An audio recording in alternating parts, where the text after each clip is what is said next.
first question was about foundation. That is the reason was here. Yeah. You wanted you build a foundation to save families and all those things. Yes. I think it's a laudable thing, my personal opinion, because the repercussion of having broken homes and all those things goes far and wide. I'm Robert, I all for broken homes. There's people who in their homes and will come before realize because somebody didn't look after their child, or left the woman and the woman couldn't have a child, so and so forth. So it's a laudable thing. But are you doing it in Ghana? Yeah.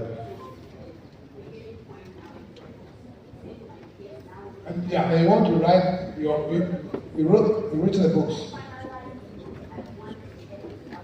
See me in Chambers. I will share my experience with you. Okay, I'll give you my number so you see. Because she wants to write a book. She's finalized the book, but she wants to put the book out there. And because I've written 3 books, I think I'm in a position to help.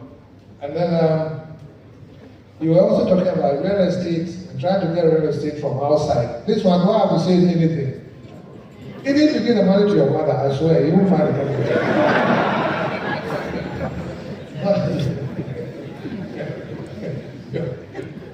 It's an old story. I tell you, we are bad people. But of course, there are a lot of real estate companies now that are credible. So you have to do a lot of research. Again, I can help you with some of them. With a small down payment, you can give you one and you keep paying, and eventually the title will be transferred to you. So now it's changed. But don't give the money to your brother, your uncle, or your mother, or something, and say they should do it for you. I beg you.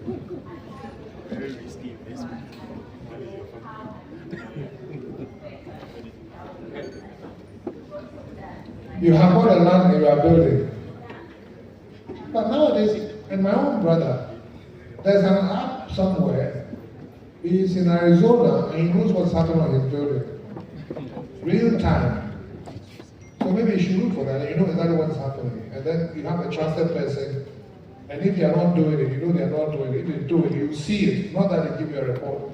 After the report, before you come, it's not your house. It's somebody's house, they are bringing you pictures. So look for the app, which you can actually look at from wherever you are and know real time what's happening to your property. Okay? Thank you very much. And then there was a question about a new business becoming your new core business. That's very interesting. So, yeah, let's say you are a watching person, and then you realize that people want Willie with the watching. So you start bringing Willie, and then you start selling Willie on the side. Before you realize the Willie is making more money than the watching. It's up to you to make a critical decision. Whether you now become Willie specialist and supply the watching people, or keep to the watching. But I think it's up to you. When you see the income streams for the various businesses or investments that you have to make a decision where to pay attention and put the right attention there. So it differs from business to business, but it's up to you to make a constant assessment. For example, we had UT Properties, which was doing very well. We also had some companies that were not doing too well. But the issue is you don't let it go. I think sometimes there's a balance. For example, we have UT Private Security that was making losses. And it was intentional. But those losses were to ensure that we had high-class security people at our installations. So we didn't care about it. Right? But some people, it's a main business that is securities property. So it depends. You have to do the permission where you go. So you can actually start with a core business and move your attention to another core business because you've seen it and you've seen the figure that come out with it. Okay, then somebody asked, I think the next question is the business model for UT. If I would, in hindsight, if I would change it. And I think I said that, listen, we have too much enviness and jealousies and enmity and people think about us. In hindsight, I should have called properties UT Properties. I should have called UT Logistics. I should have just given the different names, but it could have served the same purpose that these companies were serving to financial institutions, even if they were called Ama Properties and Akosia Logistics. But because we were transparent and honest about what we were doing. And we wanted to tell the story that this is where we've arrived at. From one room, we've grown this, we've got this, and it was good. I believe it was a good Ghanaian story that has to be told. And we got a lot of acknowledgements and awards and things like that. So it's good, but in hindsight, we should have given them different names, if nothing at all. Okay?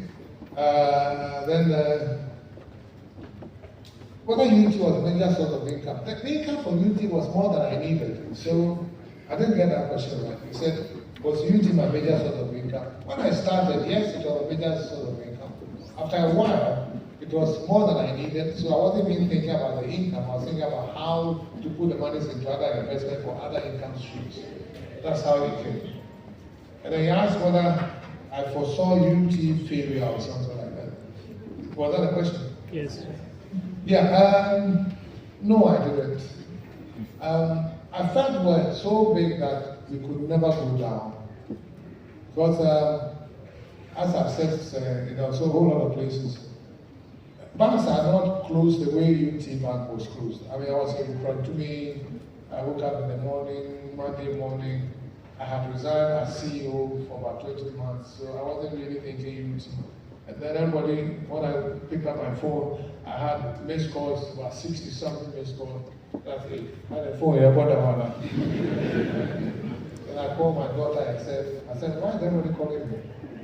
And he said, you don't have listened to me. So, no, I don't think UT could do that. And honestly, and for you guys, let me detach myself from this. How many times do we get Ghanaian story, like the UT story, recognized outside? I had to go and talk to people at Stanford, at Oxford, Johnny Walker recognized that we're in Nigeria. It doesn't come like that. So why would the country create an indigenous campaign and kill it and kill the story? But I know my name, I'm going to die. So, but if they had kept it, I think it would have been inspiration for a lot of people. That is why I've written books to keep the story alive and tell the story. And one thing, if you don't tell your own story, they'll put story in your mouth. So me, I've written it. If you think it's not the truth, come up and listen. So I didn't see that it was going to go down, and it's unfortunate, but we've lived through it. And thanks to God for that. Amen. Then my young man said, I mentioned honesty in business, but he thinks business is about strategy. Why would you say that? So the crooks have the strategy. Is it good business?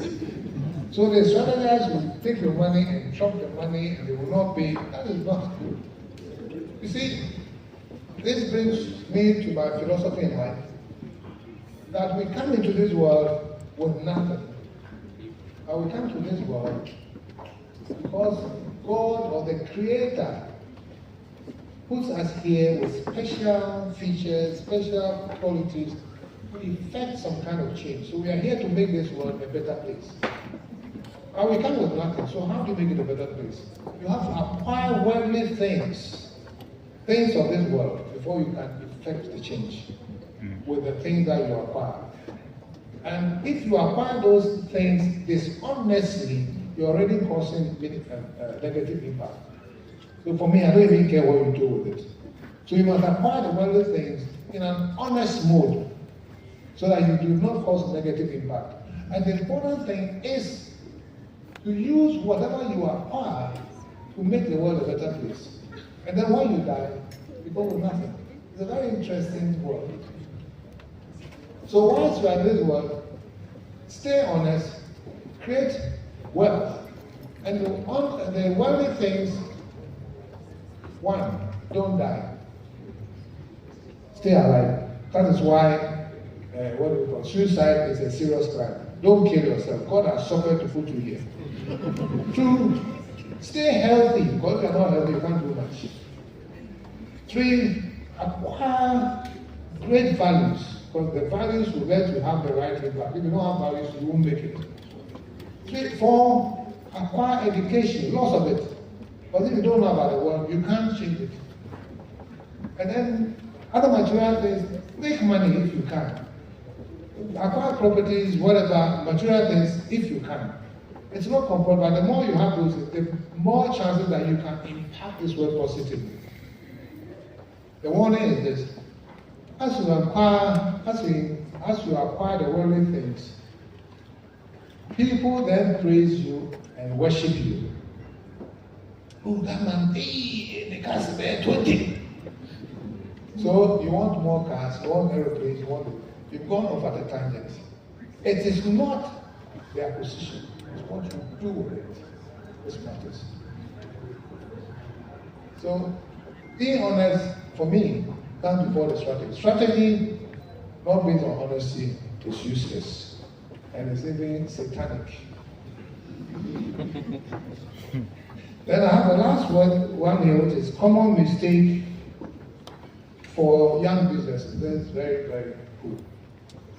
The common mistake that young businesses do is that you say, oh, I want to start a business. I put say, oh, yeah, and they go. They take truck or taxi, they go to restaurant, they come, they go and ask for price and things like that. They say, oh, I want to form a company. The first problem is the structure of the company. Sometimes form friends from university, and they are developing something and so on and so forth. Oh, that's for a company. Okay, 25%, that's 4 of us. Structure for disaster. Some people are very good friends when there's no money. Now, when there's money, you can't deal with them.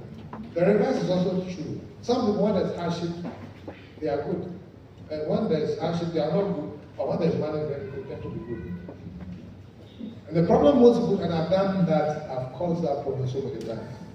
Sit with your friend, your uncle, whoever you want to partner, and think of what they are bringing to the table before you start giving out shares. That is the fundamental, the profile of what you're going to build. Now, one thing I advocate is that the visionary, the one who comes with the idea, should try at all times to keep more than 50% of the shares. Because if he or she leaves the company is dead.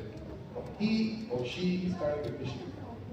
Now, the way to do that is, if let's say you decide that you need 100,000 to start a business, you tend to think you need capital of 100,000.